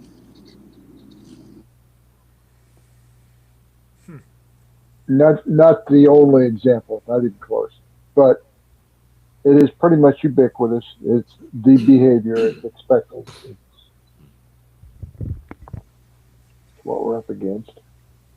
So, and are there any documented by them furnaces that precede the Columbus? You mean by them, but do you mean the archaeologists? I'll answer Yes, that. by archaeology. No. No. No. Are there furnaces that have been documented? Yes, but not by archaeologists. Therefore, it's not accepted as fact. William Connor found, I believe it was 4 of them in Illinois. I'm sorry, in Ohio. Uh, I've seen one of them from the valley below, not from the top of the bluff where you would actually use it. But it's designed, and almost certainly used exactly the same way that the Japanese make their katana steel in a wind-blown coal furnace, blast furnace that's powered by natural wind. So they call it a tartara, if I'm not mistaken. Yes, Which is close to Tartarian, which is funny. I think that one is truly coincidental, however. That needs what? I think it's truly coincidental that it sounds the same. Oh, it's pretty. At any rate, there were at least 4 furnaces. Bill found slag. They found iron In fact, in the bottom of one of the blast furnaces, I think it said it had never been fished out. So yes, it's been found. It's been documented. The name of the book is Iron Age America Before Columbus. I'd show you a copy, but I don't have it here. So slag is not the iron, right? Slag is the impurities that are hammered out in the Cooked off, yeah. process, right? Cooked off from during the process, yes. Yeah. But there are other things you need besides just heat and ore. You need a some kind of a flux, something that will gather those impurities and hold them while the iron melts out and runs away, runs into your cauldron or whatever Sure. you're using to catch it. So one of the things that I thought they were picking up from sands near the ocean, I was wrong. The when I spoke several times about how the Japanese could show how the ancients used the iron and smelt it and so on and so forth, they were not taking sand, iron-rich sand from beaches. They were taking iron-rich sand from rivers. Yes, but what they would use from the beaches was some of the shellfish, the shells from shellfish, and then that calcium would help as a flux during the process. During the process, yeah. And because this is the interior of America, right? If it is extracted from rivers, it makes much more sense than extracted from sand beaches. Right. You also had, in most of the interior rivers of North America, you have at least veins of hematite. So it's not iron-rich ore, but it is iron-containing ore. So if you have enough of it and you have enough time and you have enough fuel, you can get pig iron from just rocks. Sure, just a huge tartar or similar, and 3 days burning, something will come out of it. So Right, and charcoal works a lot better than any kind of hardwood, but hardwood charcoal will get you to a temperature where you can make the steel runny, and that's what I make the iron, I should say, runny, and that's what you want.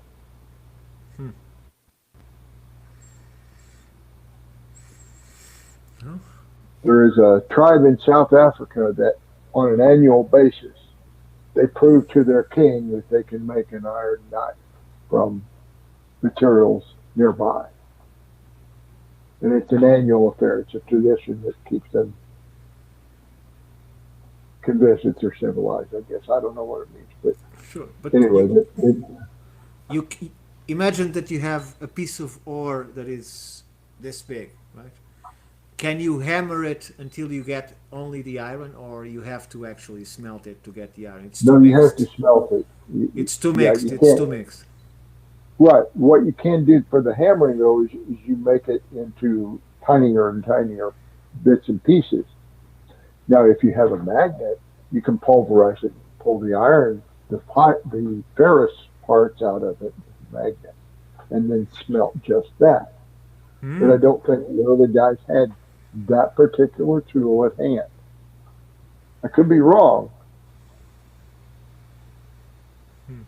And today we're talking about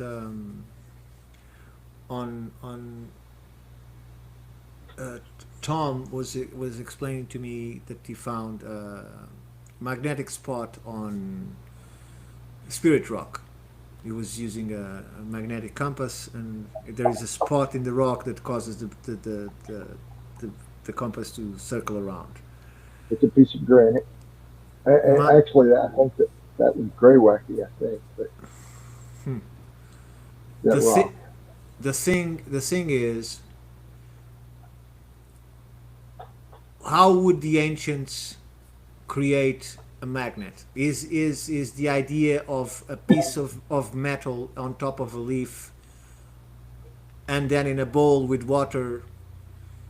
Because I know Portuguese use it, I know the Chinese use it, but I don't remember if the needle needed to be magnetized or it could just be simple iron.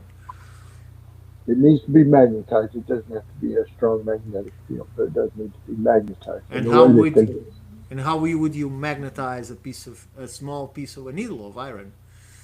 If you had lodestone, which is known Then you can draw that piece of steel magnet, that piece of iron, whatever it is that has ferrous in it, or good nickel, across that thing in the same direction repeatedly. You can magnetize that needle. And it doesn't have to be a strong field to show a direction for magnetic north. But you hit it. Is that what you're saying? But no, I didn't say that. I I said you didn't draw it. understood. I didn't understood. You draw it across a piece of lodestone. Oh, It's a naturally magnetic mineral. mineral. Okay.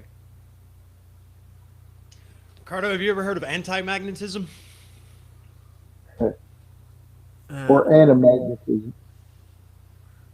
Is that anything related to anti-gravity, or is it No, different so thing? apparently every single piece of matter is technically either magnetic or anti-magnetic, right?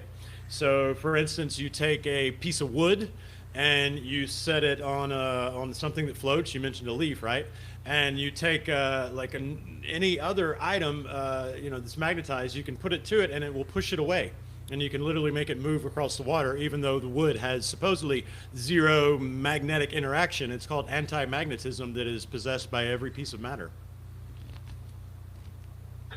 Never heard of it. I had neither. I saw a video on it the other day. You Blew can my mind. you can push a piece of wood on top of a floating material. Yeah, I'll have to look up the details. I thought one of you guys, most learned, had probably already heard of this property. Only if the wood swallowed a piece of metal while it was growing. So, let's And see. it has an opposing magnet in it. I'll look it up. Because wood is inert in my understanding, so I'm very curious about it. Well, there's also materials that can act as a magnetic field shield, which is not the same as shielding from electromagnetic radiation. Yeah, I'll have to find that video. I'll bring it for us next time. It was extremely interesting.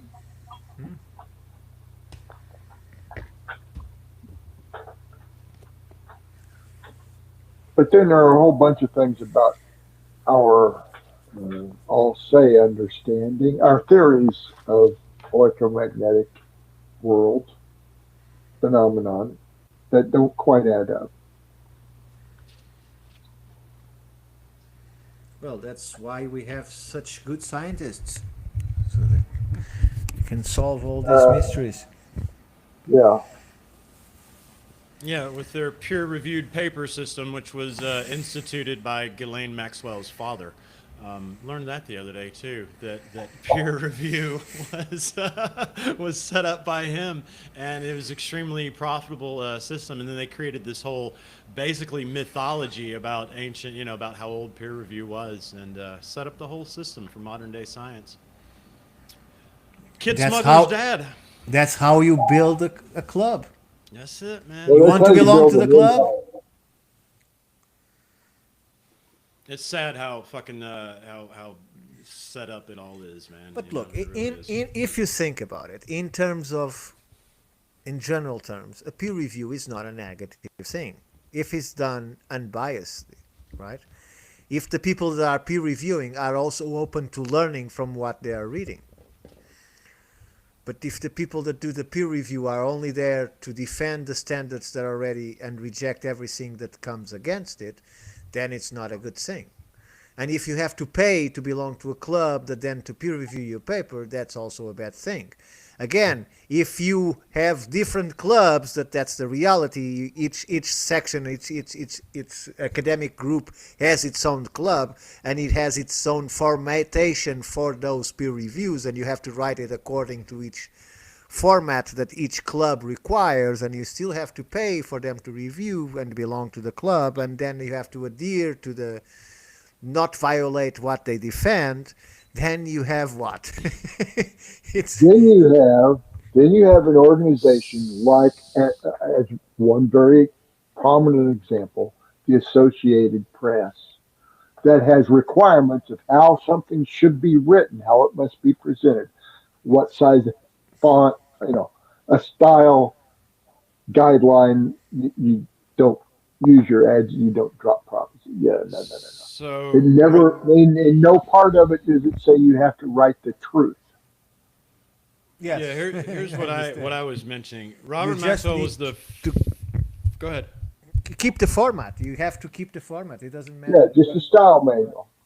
He No was the mention of truth. first to turn scientific publishing into a ruthless commercial business locked behind steep paywalls. In 1951, he founded Pergamon Press, which launched hundreds of niche scientific journals, each a very tiny monopoly in its field, demanding expensive subscriptions. Overnight, freely available public domain scientific knowledge became gated behind high costs, accessible only to the intellectually elite class, the new intelligentsia. He called this setup a perpetual financing machine, and it became the template for the entire industry today. This commercial monopoly on science extracts free labor from scientists who work tirelessly to write papers, review work, and edit manuscripts to further their career prospects, all at no cost. The profit margins for scientific journals far exceed almost every other industry. The top publishers' margins are higher than Google and Apple. Elsevier, for example, brought in $1.4 billion in profit in 2024 alone. This is a huge business which artificially inflates the cost of knowledge dissemination. This is ironically funded in large part by the taxpayer. Unfortunately, the entire business model incentivizes volume over quality. Careers, grants, and promotions are all tied to publication count in prestigious, high-fee journals. This means that researchers are penalized for publishing less and instead rewarded for pumping out high quantity with little inherent value. In other words, there are tangible benefits to publishing junk science, manipulated data, and fabrication. This model disincentivizes and actively punishes genuine scientific curiosity, independent thinking, long-term risky work, and controversial opinions or lines of research which challenge established dogma. It breeds authoritarianism, conformist, self-censoring scientists who are averse to risk. Agreed. Call it drive-by science. I didn't know you had written that article. It's brilliant. I didn't write that. I read that. I read that. That's So all who I did did. write that? So here, we're getting ready to end. I brought a reading, and I'm going to go for it because it is right in vein with what we just Yeah, said. but tell us who wrote the other one. Rick was asking who wrote the other one. Oh, that was an article by Elliot Overton. Thank you. From what year? Thank you, Mr. Overton. I don't know. I saw it on X, man. Just doing some research, digging into. But it's an old article. It's a new article. That's what I'm trying to figure I out. guess it's new. You can check out Elliot Overton on X. That's how I found it. Yeah. We quote people here, Jason. Okay. Okay, from the DeSoto Chronicles. And we are off the air. Are we? Just kidding. It's fine, man. It's all I brought to contribute. We don't have to do it. Wouldn't be the first time. Do what? I said it wouldn't be the first time we got knocked off for bringing up a topic. So I like this letter. This is a letter from a chief. DeSoto was in North Florida, right? And he's got 3 brothers who are all various chiefs in this area he's in. And he's convinced 2 of the brothers that he's, whatever. They're believing he's bringing all good stuff. So the 2 brothers are kind of on his side. And they're trying to get the 3rd brother on the side, right? His name is Vitachuka. So the brothers send off a messenger to Vitachuka, and they're trying to persuade him. Come on, man, these guys are good. They're bringing in nothing but good stuff, and just come on over and acquiesce. So Vitachuka, and I'm going to read from the Chronicles here, responded most extraordinarily, with a greatness of mind never heard or imagined in an Indian. So that certainly, if the extravagant threats he made and the arrogant words he spoke could be written as the messengers reported them, none of the bravest gentlemen who the divine Aristeo and the most illustrious and enamored Count Mathio, these are obviously Portuguese or Spanish poets, and other celebrated poets introduce in their works would equal those of this Indian. So here is the reply that these two brothers and De Soto are given by a messenger from Vitichuca regarding what the brothers had to say. It is very clear that you are young, lacking in judgment and experience to say what you do concerning these Spaniards. You praise them highly as virtuous men who do no harm or injury to anyone, and say that they are very brave and they are children of the sun and deserve whatever service is done them.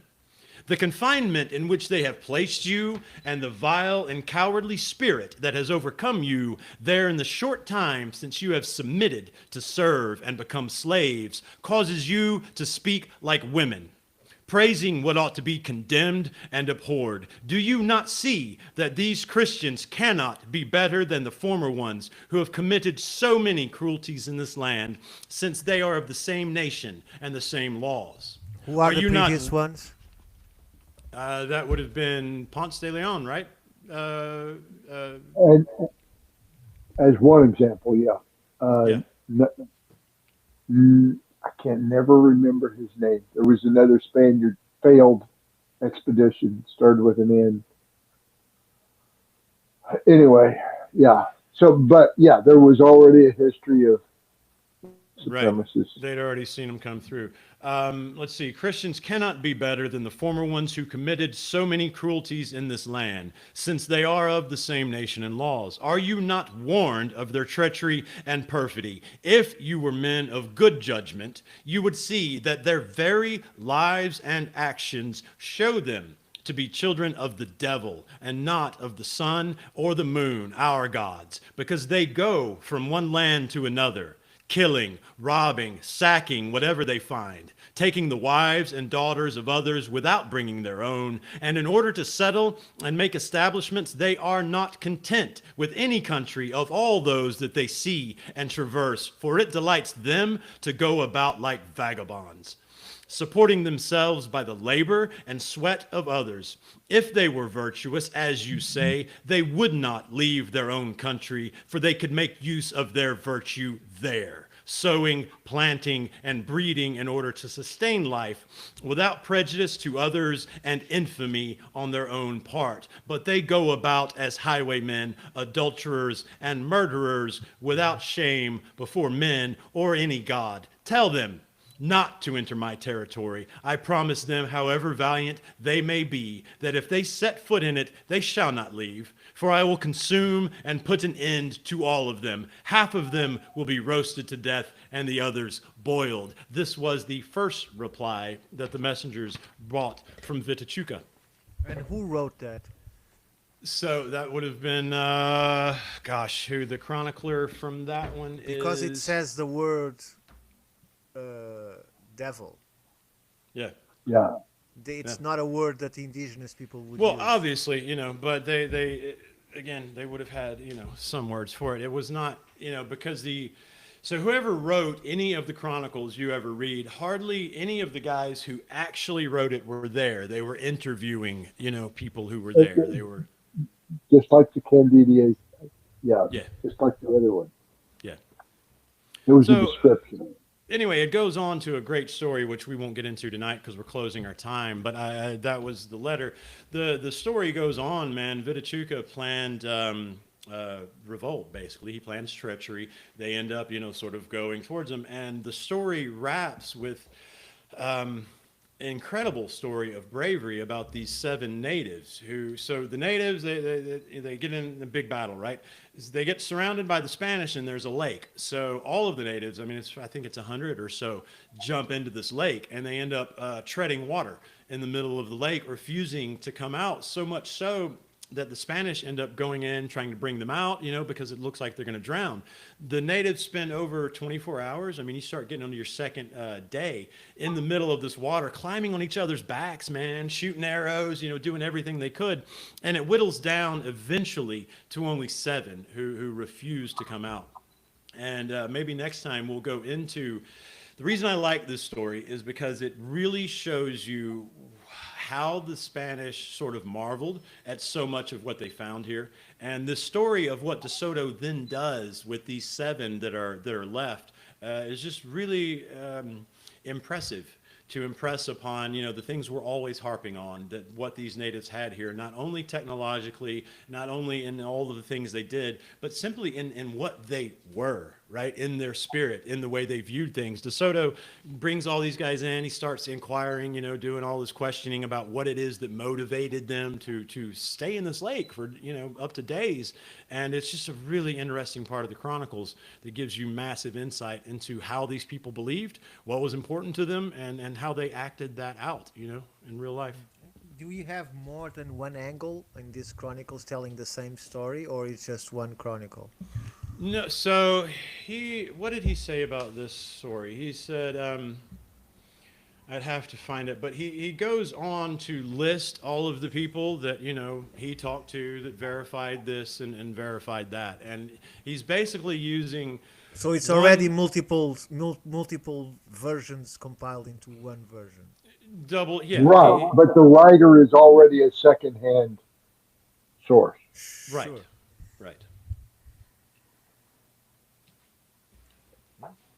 Look forward to dive into it for next Yeah, we'll time. dive in. It's a great story. We don't have time to really go into it whole hog, but once you get into just seeing how these people operated, and that's what I take from so much of this. A lot of it, you're right, you are dealing with secondhand, but it just gives you such great insight into the way these No, people. look, I'm not discrediting it, because when he writes the word devil, it's because he heard that someone describe these people as what we would describe as demons, right? Right. Or 'Cause just the word evil.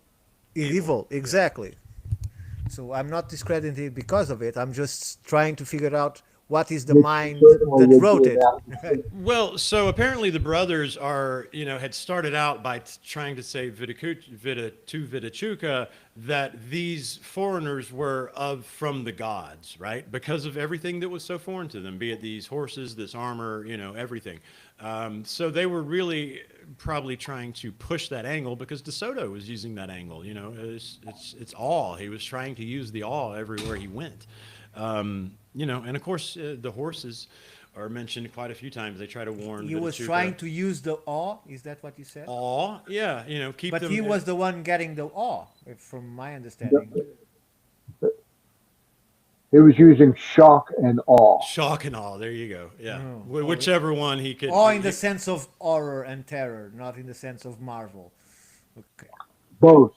Yeah, both. He would hope for the marvel, that would be your hope, because then you don't have to go violent. But then obviously go violent because even the brothers, they describe him as gods, but then they also tell the brother, by the way, he's got these horses which you can't fucking outrun, So even the brothers, you can tell that De Soto had used both on them, because they do try to describe them as from the gods and bringing all this wonderful stuff, but they also couple it with, they also got these horses and shit you can't outrun, so be scared too.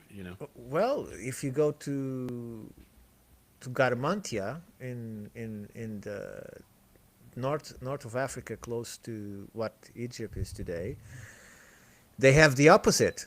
They have these indigenous people there that I believe might be the last remnant, and people will laugh because I say this, but I have very good indications that it is so, of Homo erectus in Roman times in North Africa, because what they wrote is that these people outrun 2-horse chariots. They could run faster than 2-horse chariots, right? They couldn't catch them. And they tried to catch every single one of them until they killed them all. And the last remnant of them died in the interior because they came into a tropical territory that was drying and drying, and their territory was getting smaller and smaller, and the garments were killing them because they look like beasts to them, because they have no language that they could understand. They spoke by clicks and whistles, and they ate insects and strange things, right? But these are the same people that create the famous swimming caves. People go and look for the swimming caves, and you'll see that they do these beautiful paintings of them swimming in caves that now are completely dry, but they were filled with water, and they use them as spas. And they swim and enjoy in there, right? These primitive people that to me have all the indications of being Homo erectus, but because it's the most it's the better skeleton for walking and running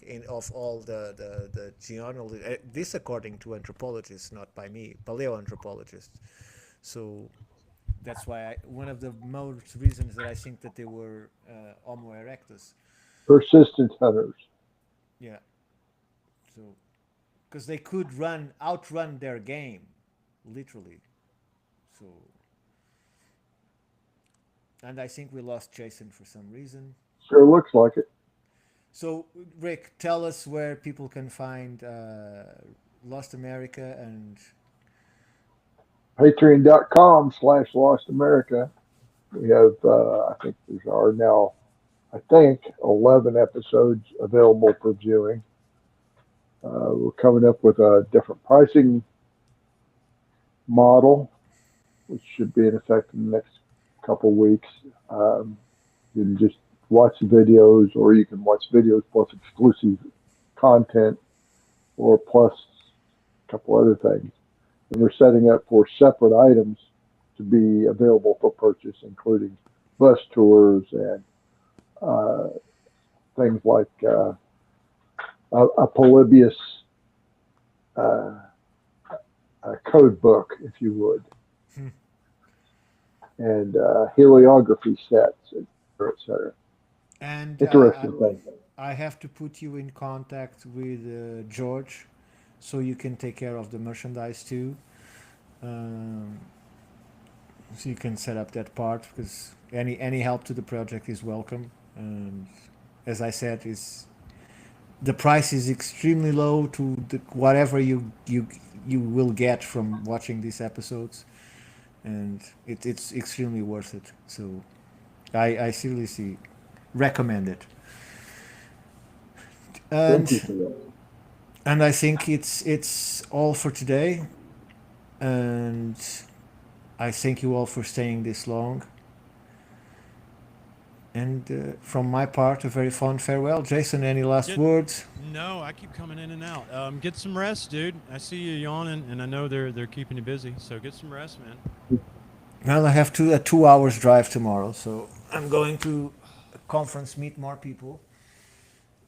And In our last 2 minutes, Ricardo, have you been out to look at the effigies yet? no, Which over? I haven't seen. Today was raining awfully, so. Yeah, I know. And yesterday we took the time to go around the Spirit Rock, inclusively, and then